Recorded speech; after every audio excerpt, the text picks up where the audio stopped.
Cashflow Diary Podcast, episode 515. Welcome to yet another exciting episode of the CashFlow Diary Podcast, the podcast that teaches you insider tips, tactics, and strategies for creating leverage streams of cash flow into your life. Learn from top-performing entrepreneurs, business owners, investors, and thought leaders from across the globe as they share their secrets to success. Like what you learn on this and other CashFlow Diary podcast episodes? Go to learninvestingnow.com and sign up to receive powerful tips and information that will help you succeed as an entrepreneur and investor. Now, here's your host, investor, entrepreneur, business owner, educator, speaker, author, and master facilitator of Robert Kiyosaki's cash flow game, Jay Massey. All right, ladies and gentlemen, welcome to another episode of the Cashflow Diary Podcast. I'm your host, Jay Massey, and I'm glad that you are here today because when it comes down to building your cash flow, you're doing this for many, many reasons. And I know oftentimes it gets started because, you just had a bad day at work, or maybe you got laid off, or maybe you're like, you know what? Why do other people get to finally do the things that they want to do? What about me? There's usually something that prods and pokes us until we actually get up off the couch and go out there and make something happen. Well, today's entrepreneur has a very similar story, but what I love about her is exactly what she's doing with it, how she is allowing her business to be a part of her life, but not to be her life. And most importantly, she's out there helping you and I do the same thing. I'm, of course, talking about Lisa Phillips, and you may know her from Affordable Real Estate Investments. Many of you, maybe you've attended any of her seminars. Maybe you've been to a website. Maybe you've been out there in the trenches, finding out properties and making it happen. What I love, though, is that when someone goes out there, they find their unlock, they find that key, and that they're willing to share it. She's written a book called Investing in Real Estate Properties for Beginners. That's you. Okay, in case you were wondering. And at the end of the day, what it comes down to is that there's so much to learn in order to get one real estate transaction done. So hearing it again, one more time from another perspective is only going to make you bigger, better, and badder. So let's get ready to listen. Let's get ready to learn and love Lisa Phillips. Lisa, how you doing? Great. And you have a gift for intros. Thank Powerful. you. Thank you. I appreciate that. Well, you are sharing your gift, and what we want to do is we want to find out more. Now, this being the first time that you are here, what I would love to do is I got to ask you the same question I tend to ask everybody the first time that they're here. Are you ready? Yes, sir. All right. I tend to look at today's entrepreneurs a lot like yesterday's superheroes, like Batman, Robin, Wonder Woman, etc. I tend to think that entrepreneurs and superheroes have a ton of things in common. For example, as an entrepreneur, occasionally I can envision myself flying around town, using our products and services, and saving customers one sale at a time. And yes, I probably am wearing a cape or some tights at that moment. Now, also, like a superhero, an entrepreneur has a beginning. For example, if you think about Spider-Man, there was a time where he's just a kid going to school, doing his thing, and then suddenly realizes after being bit by a spider that he's got superhuman abilities, and now he's presented with a choice. Am I going to use this for good or for evil? So my question to you is as follows. Before your book, before your website, before getting involved in real estate, before your deals, before even these big moves you're making today, and all the people that you've helped, what we want to know is, who is Lisa Phillips? Lisa Phillips was born in slightly impoverished situation, but has a strength and conviction that the world can be a better place. And everything around that, every hardship, every challenge comes from that premise that humans do have this spark and ability to achieve what they would like. And that's it. And we can change the world, and I will be a part of that change.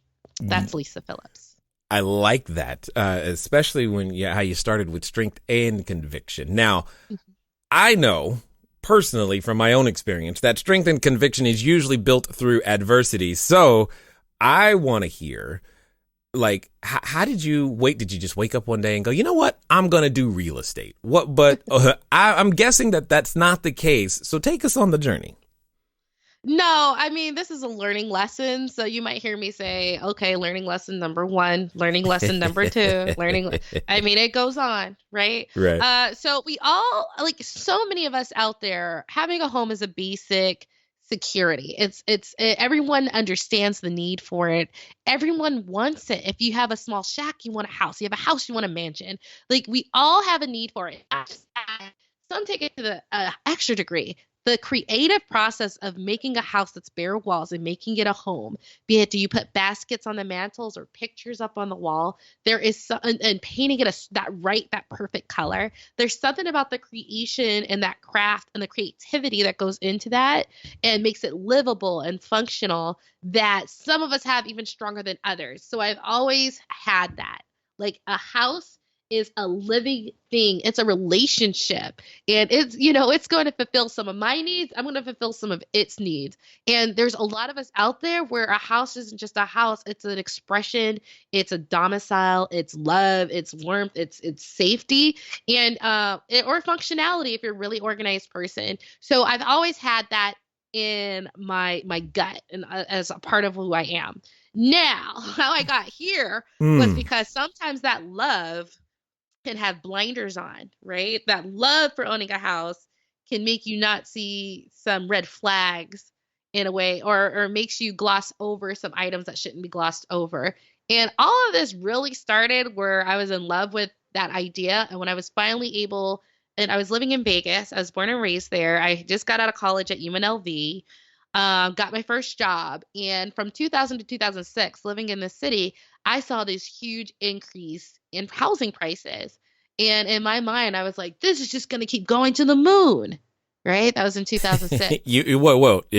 You're saying it doesn't? All right, lesson number 1. Right. Got it. Right? So I purchased at the top of the market because at that time, I did not know what I know now, right? At that time, I didn't realize it was overinflated, that the whole housing market across the U.S. was overinflated. I didn't know how to read those metrics, know what those metrics are. And I thought people who did know it and could call that stuff for like geniuses or wizards. Like, how do you get that info? So I didn't have any of this. I just had the love. And sometimes love's not enough, right? You got to have your finances. And so I didn't have my finances straight. And I thought it was perfectly sane that I get 2 paychecks a month, an entire paycheck went to paying the mortgage. It was overpriced. And in my mind, I was like, that was okay. I can just sell it later. And what happened was that it sold, but in a foreclosure. So I'll tell you a little bit of how we got there. So I was there for about a good year before I got laid off. And the only job I could get that was matching the price, what my current salary was in Ohio. So I flew out to Ohio and I had to pay, I got a renter, but that's lesson number 2 is, you need to make sure whatever you buy or purchase a house, even if it's your primary, that the rents of the neighborhood cover the mortgage in case you have to leave. I know that doesn't sound like a big deal, but it can save you a lot of pain if you ever have to leave unexpectedly. And it's just something that's an indicator of a housing market that is overinflated. I remember I was in Ohio in my second job and I was paying $900 a month for the Vegas property because the idea of a foreclosure wasn't in my head. I was like, I got to keep it going until I could get back. And that's so much money. And that was just to keep it for what market rent was and me having it rented out and paying the note, right? And so I learned the hard way about an overinflated housing market. And so that was lesson number 2, which I've carried with me to this day. And from that, so I'm in Ohio and I have the second job in Ohio. I'm from Las Vegas. So you can imagine Dayton, Ohio wasn't really culture shock. A little bit. It wasn't really a little different. Like, goodness, I got to get out of here. What do you mean stuff closes at 8 p.m.? I don't understand. I got to go to church. I don't go to church. Y'all have churches? Yeah. Yeah, it's just different. different dynamic than culturally, like what the normal person does out there than where I come from in Las Vegas. And so I didn't really like it. And I found a town an hour hour east called Columbus, Ohio. I was like, well, this is way better than Dayton. I had bought a condo out there and I was in my head, it was $35,000. I was like, oh, well, this is it was in a great neighborhood, right? Because Ohio is the place where I found out that you can have a house that's like $30,000 be in a good neighborhood. Like before on the West Coast, that is not a reality. You're right? like, is that just a roof or what? Yeah, I understand. Well, yeah. Well, you have houses that are $30K. I don't know if I want to live there, right? Over here, like that's legitimate. Like your teacher lives next door and they make a good salary and they make a good living and they have a house so they can raise their kids. And I had purchased a condo out there. And then like 2 weeks after I purchased it for $35,000, I got laid off again. So not only did I have the $900 paying, but then I had this $350, but a $350 mortgage for my condo. Hold on. This was after moving. Yeah. What? Yeah.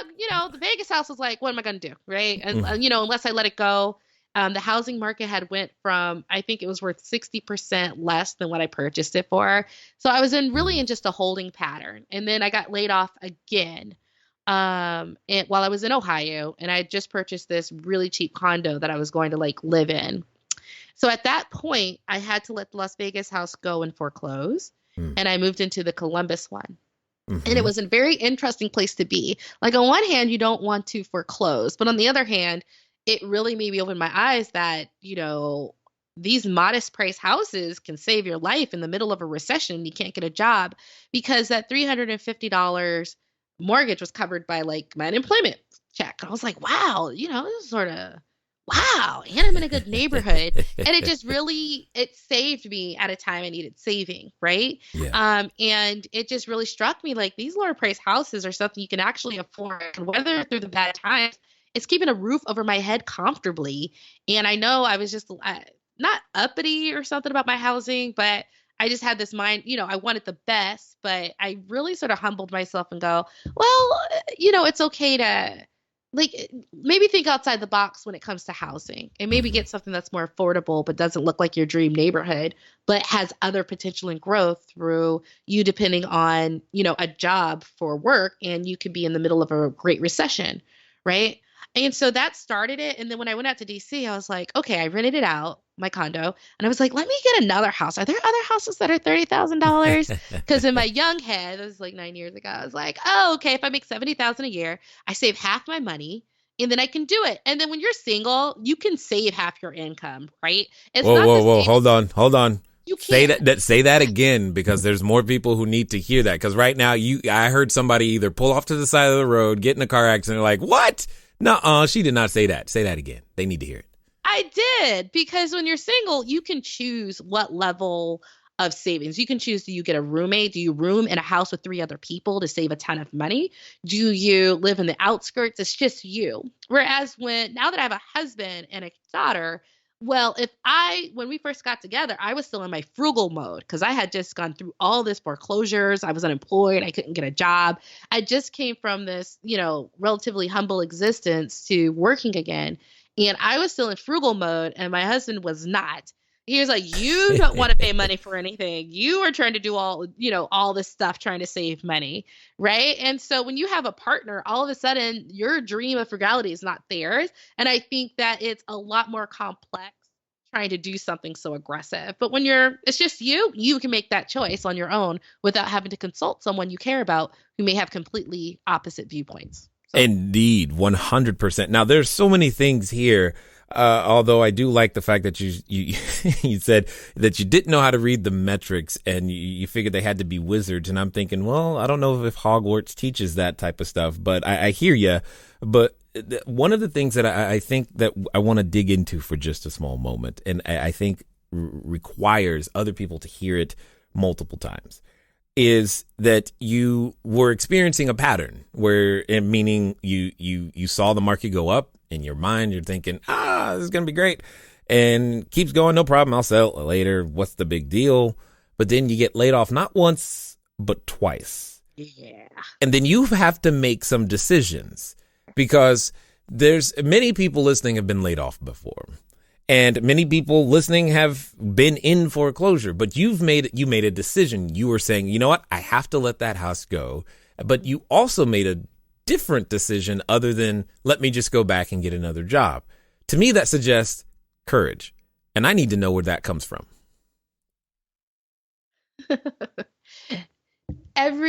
Courage comes from being true to who you are. Courage comes from acknowledging your soul and not letting anyone else's thoughts, behaviors, past behaviors, or what they think you should be doing or what they told you is the right route. And listening to your soul first is where courage comes from. Because at the end of the day, everything I've done, everyone else is like, I don't know if this $30,000 thing is going to work, Lisa. Or you know what I mean? Or I don't know if you should go, like everything I've done, there have been other people outside of myself who suggested otherwise, or maybe this won't work, or maybe you're being too risky. But I have always been someone who listened to like my own internal intuition and guidance. And so, but hold on. You got to understand, other people hear that same voice, but they don't do anything with it. I've heard people say, I heard the back of my voice said this, but I just ignored it. I heard people say that. Yeah. Have you heard people say that? Yes, but you developed the courage to do something with it. But you did something. That's the thing. That's the magic. That's what everyone listening right now goes, but Lisa, you got lucky. You don't understand. No. I can't do that. Yeah, go. My spirit, that's that back of the head thing, I have experience listening to it. So by the time I was 27, stuck in this position off in Ohio by my own, by that point, I had been listening to that internal guidance. And I noticed another pattern that when I didn't listen to it, even when it was easier, even when the route seemed easier to not listen and go along with the flow, I've always regretted it. So I will say it wasn't necessarily that they don't have courage, maybe not practice really honoring that voice in the back of the head, which is their soul telling them, I think this is the best move for you to make. And so I was just practiced at it.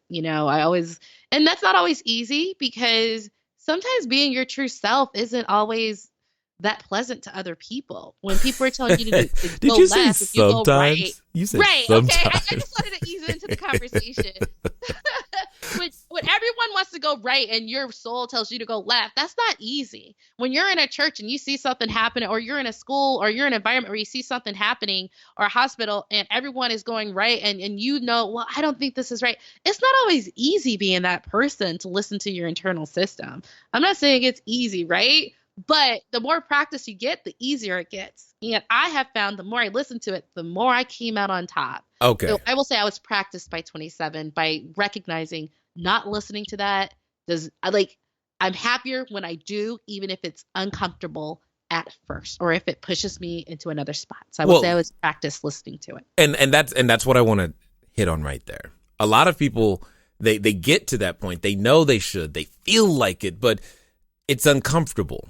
And they don't know what's on the other side of that thing. And it's like a whole bunch of unknowns, and they can't, there's no guarantees. There's no quote unquote surety. There's no safety. There's just nothing but scary stuff. Hello there, entrepreneur. This is Jay Massey. And what I want to say to you is that the number one mistake that I have ever made in business, number one, has been waiting too long to do the books, waiting too long to get the bookkeepers, the accountants, the CPAs, the CFOs involved. And I don't want you to make that same mistake. That mistake cost me over 6 figures. And now for a significant discount, you have the ability to get your books together using FreshBooks. So what I want you to do is I want you to go over to gofreshbooks.com/cashflowdiary. Again, that's gofreshbooks.com/cashflowdiary. FreshBooks is the easy to use software designed to help you, the small business owner, the freelancer, get organized and save time on invoicing, getting paid faster, keeping those books in order so that it becomes a bonus for you to do your taxes as opposed to a burden. Go over to gofreshbooks.com/cashflowdiary and get started today. And now let's get back to the rest of the story. Can I say something on top of that? Because that is such a wonderful point. That is why we don't necessarily take the leap. I will say, in addition to that, there's two other things that will help everyone to start incorporating now, if they could. Optimism, okay? And something that takes a little bit more time, confidence in themselves to be able to figure something out or ask for help. And I think the optimism can be slightly easier depending on most people's personalities. The confidence part to go, I can figure something out, or I can ask for help, or I can get help. That can take a beating as you grow and you mature and you realize things aren't what they are. I can't acknowledge that it's not always as easy for people to be confident that on that other end, even if they listen to themselves, that it will be all right. I guess they're just going to have to continue to listen to stories like mine and other people who've been, to some levels of the bottom and got out on the other side. Those motivational videos on YouTube's, I mean, they really do put some things in perspective. I mean, they really do. I'm with you. Of inspiration or optimism or confidence that you can weather through some of the worst things that people have weathered through. And so if you make that a part of your consciousness, that will help. Okay. You are those times. So here's where we are then. Let's pretend that we can get to that point. We're with you, Lisa, but here's this other remarkable thing that you did, and I don't know if you thought about it. There's been a lot of individuals who have had, I don't know, they go to a restaurant, they had a bad meal, they never go to that restaurant again. They had a relationship, it didn't go well. They're like, you know what? I am done with people. Yeah. You went through a situation in real estate that was not positive, we'll say. Right. Not at but all. Then you said, after being laid off, you know what I'm going to do? I'm going to go make real estate work. So help me understand that. Oh, that makes me laugh. I think it's easier when you see your lessons learned, if you can take the moment. And, it's by myself enough where like I could take the moment and think and reflect. And in that reflection, I saw the learning lessons. I was like, last time, this was way overpriced. It was like one whole paycheck. This time, it's like less than any. Like I could mystery shop, which I literally did. I was like mystery You shopping. do. I did to like make, I did. a free lunch and I get like a free dinner and I get reimbursed. Oh my God, you are the first person that I have interviewed who said anything. I mean, my wife and I, we love, oh man, we would crush it. I go to meal, restaurants movies, I would never go to. oil changes. Oh, the movie. Yeah.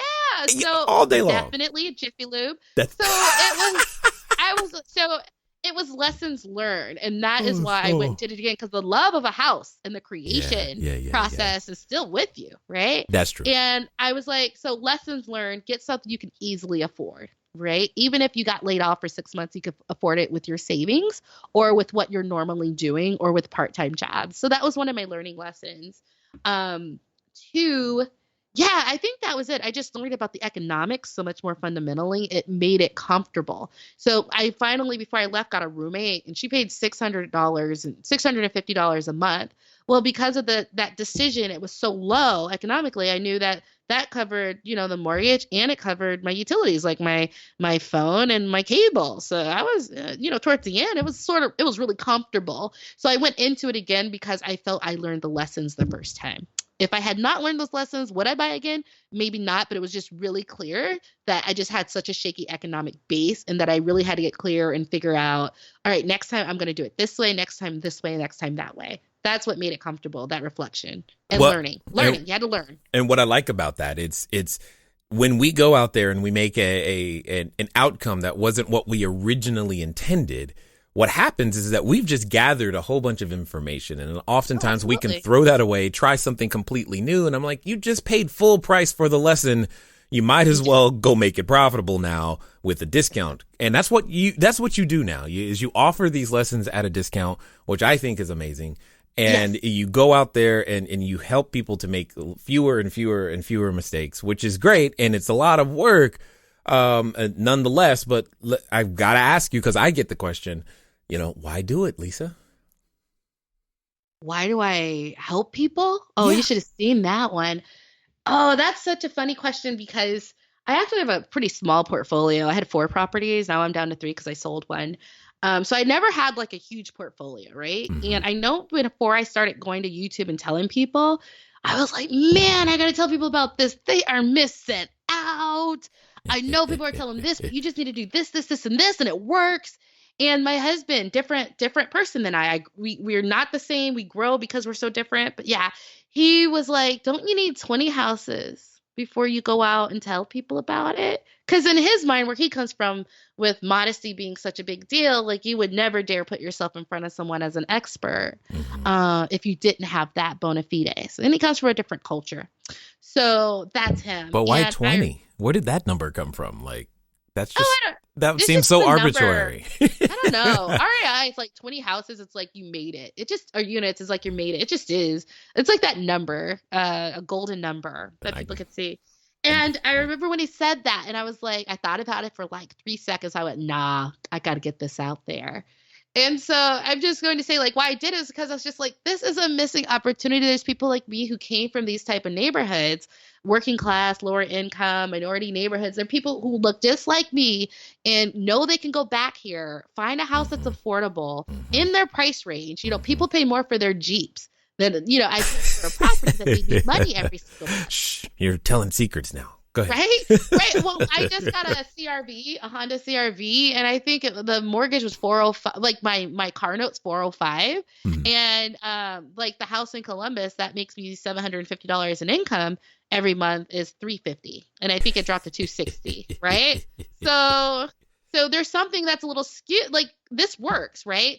And so I just had to tell people because I was like, because of the way we do it, because they're so low price, you can pay these properties off. Like I've been doing this for about 8 years, and 2 of the properties are fully paid off, right? So that means I get the full $900 a month check. So it doesn't take you too many before you get to financial freedom. Now, it's not replacing my salary, right?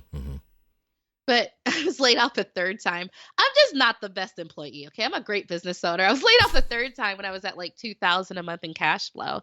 And I remember 2000 wasn't replacing my salary because at the time I was an IT professional, so in the 6-figure category at that time. But it was enough where it happened. I didn't have to go out and get another job. I could go, you know what? I really like the online thing. I'm helping people. I see really change. I spread a culture of responsibility. Like it's amazing what I've been able to inspire people to do in a way that they haven't felt the ability to do. And I was able to go full on into that. And it was because of like, 1900 to 2000 in cash flow that I had built up over a few years. And so it was just such a big thing for so little money, but I owned it and it was steady. And it was consistent. You know what I mean? So I like to tell people it doesn't take much to get you to a place where you can then go on and maybe there's a nonprofit you always wanted to start. And this gives you that breathing room for a year to do it and know you're not having the same salary as if you're in your white collar job or working full time, but you can work part time, do what you actually love and see if what you actually love is the thing you should have been doing the whole time. Like this is what I should have been doing the whole time. All those layoffs, it was like, Lisa, stop. You don't take directions well. You're your own boss.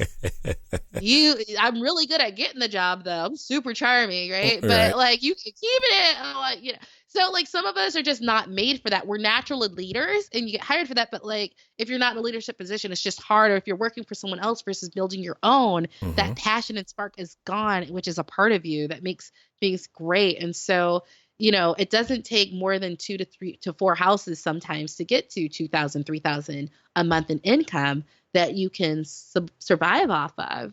And in like cash flow, not just income, but like cash flow that you can survive off to do what you're really here to do. And all I do is give people like all this is, I'm not trying to get you to 20. I want you to get to like 3 to 5 to have enough room. And then we always have a conversation and then what? And can I tell you what some of the people, when we get to the then what they say? Yeah, I love sure. this. I had one guy who was like, I want to go to convicts and who are convicted felons and teach them how to be entrepreneurs because I've done really well in my truck business. And I think that's a way to integrate back into society so they don't have to go back to jail. I had another couple and they were like, we want to give back to our communities. We want to go back. The husband wants to show the kids on the street that there's more than just basketball and spend time with the youth. And the girl wanted to do the same. I had a couple of nurses and doctors. They were like, I go around on missions. I want to go over to Rwanda. I want to go over back to my country of Jamaica and open free clinics 6 months out of the year. So when you start getting to that breathing room of what's 2 or 3,000 a month in cash flow, like it's amazing what that little bit can do for you to start giving back in a way that really benefits humanity. And then you start realizing if everyone had this opportunity and got to this point, or if even like 10% more people in this world did this world would be an amazing place, because the person who was maybe depressed had my client who they like to go and sing praise and worship and gospel. He might walk into one of their praise houses now that they're touring around the US and be inspired and lifted up, whereas he might have done something crazy without that person being at the right place in the right time, specifically there just to raise his spirits. And so you really start getting into that bigger function that we could take care of ourselves, but you just need the breathing room to step out into your mission and purpose. And that is a conversation I like to have just as much as how much money you're going to be made, because it's not all about money with me, and the people I attract are sort of on that same page. It's about getting to a stability so we can do more than what we're doing than working for someone else. Yep. 100%. Now, there's one thing that you said, though. You said if everyone had the opportunity. I tend to think that everyone does have the opportunity, but it takes individuals like yourself to make that opportunity more probable. It's always been possible. It's just now more probable because they can look to and Lisa and go, you know what? She did it. I need to do it. You just need to see it sometimes. Yeah. And I think that's really what it's out there doing. Now, I also believe that a number of individuals who have been listening this entire time have fallen in love with you and would love to find out how they can track you down, find out more about what you got going on online. What's going to be the best way for them to find you? You can reach me at my website, affordablerealestateinvestments.com. It's very straightforward. It's just the words put together. I'm not like anybody into catchy tunes and sayings. So it's like just my engineer comes out. It's affordablerealestateinvestments.com.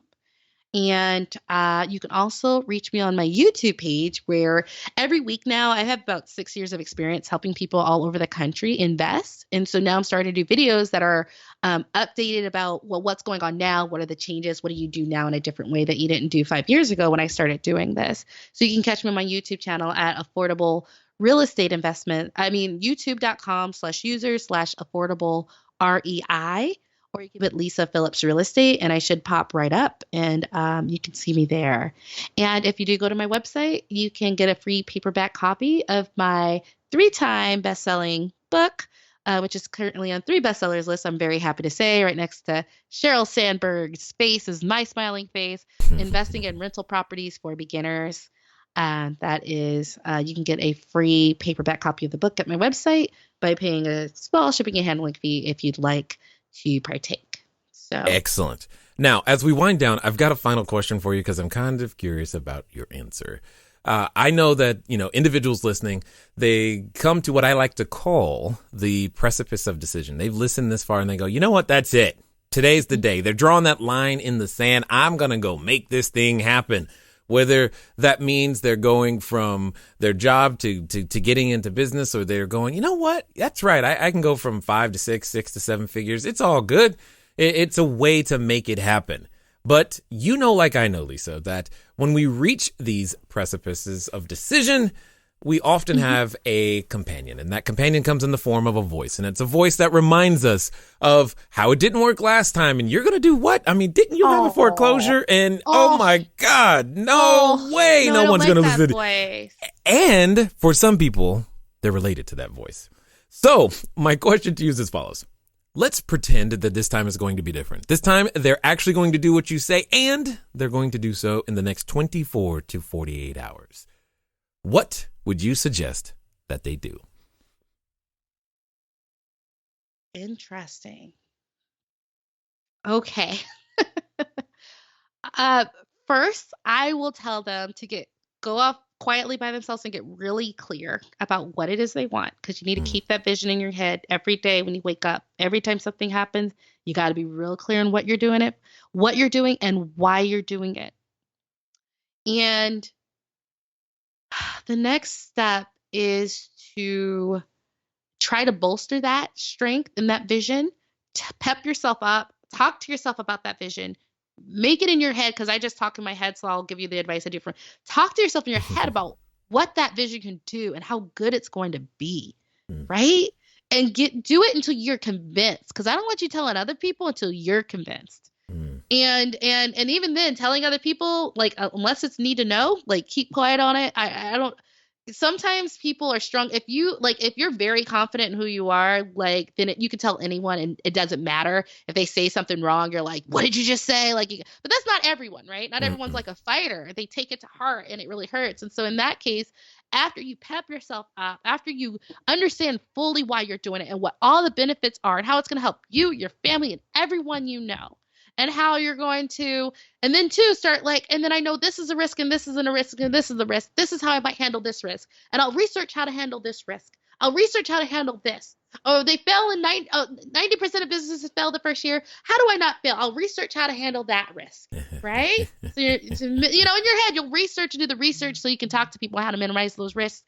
Then once you're pumped up and you know your talking points, if anyone asks you, and for yourself, that is when you choose, okay, what path am I going to take to get there? And how am I going to do it with my constraints? So I think the big part is just being so clear on what that vision is, because it might be big, it might be extreme. You got to be so clear, because that's what's going to get you up, because you know what you're working for is so much better on the other side. Like, it's so much better once I do this. Secondly, that research just makes it so you're going into it knowing that this could happen in this, but you sort of researched and did your own internal guidance and came up with different ways of how you're going to mitigate that. And sometimes in coming up with those different ways, you might look back and be able to help a lot of other people follow your same path.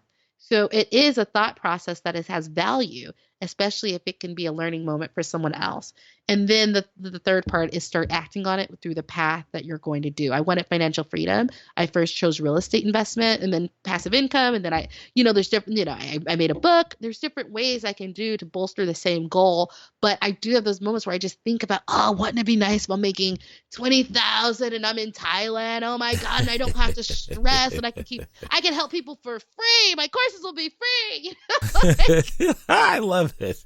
Right? I love it. To more people, you know what I mean? So Yes. I think if you do that, that is an energy you create and that you're putting in yourself, and that energy stays with you. And so have your daydream sessions and make them fun. I guess I've always had fun daydreams because I go for it. Like, one of my vision board things is like private jet. I'm like, I'm just not going to go modest, like go big. I don't know. It just really helps for you to get fun. And then those thoughts and that memory of those thoughts can like really get you through a lot of the challenges that might come up as you go into this new endeavor. Nice. And get a coach. I don't know. I'm really big into business coaches. So if you can, like, talk to someone either informally or pay them, whatever it takes, if they've been really successful, to teach you how to do it. I always have 2 to 3 coaches. Like right now I have 2 to 3 coaches. They're spiritual coaches, they're business coaches, they're real estate investing. You will not see me without it. Right. Man, it's just, I saw the biggest jump in success in all of my businesses with them. So that's something people overlook. They want to do it themselves. And that just depends on you. I'm too impatient of a person, but I know it's been integral into tripling like my success way faster than if I would have done it on my own. So don't overlook invest in someone who can help you. It's 100% worth it if you find, and not everyone I've invested in has been good. I had some bad apples, but I found I got some other value from them, not directly what it was. So it's not like necessarily all an A, but if 90% that's 90% of your life that you jumped into the fast lane and got a little bit closer to your goals. Love it. 100%. I mean, it's very important. First of all, the thing that you said about being clear and knowing what and why you want it is by far 90% of the battle for a lot of individuals. So I definitely appreciate that. I appreciate the energy with which you share the mission, the passion, the vision. And real estate is just the tool. I can hear it in your voice. It's the tool to help you get to where you want to go. And I hope everyone else heard that as well. But let me be the first to thank you for taking the time to share your knowledge, your wisdom, as well as your insight here with us today at the CashFlow Diary. Thank you. I had an amazing time, and I love how your questions go so much deeper than just money. It's more about those bigger questions or like knowing yourself. So you have a true gift. You like your podcast speaking voice is great. Your questions are great. Like, you have a true gift. So I am honored that you had me on your show today. All right, ladies and gentlemen, you know what time it is. It's time for you to move at the speed of instruction. What does that mean? That means that today you need to get over to affordablerealestateinvestments.com, or you need to go get the book, or you need to go to the YouTube, or you're going to do all of those things. Why? Because it's time for your action to get started. You have waited long enough. Today is the day. Someday is not on the calendar. It is right now o'clock. Get it done. Because you know you just heard something that got you excited. And more importantly, you know that it's possible and probable for you. Ladies and gentlemen, it's been fun talking to you today. I look forward to talking to you soon. Until next time.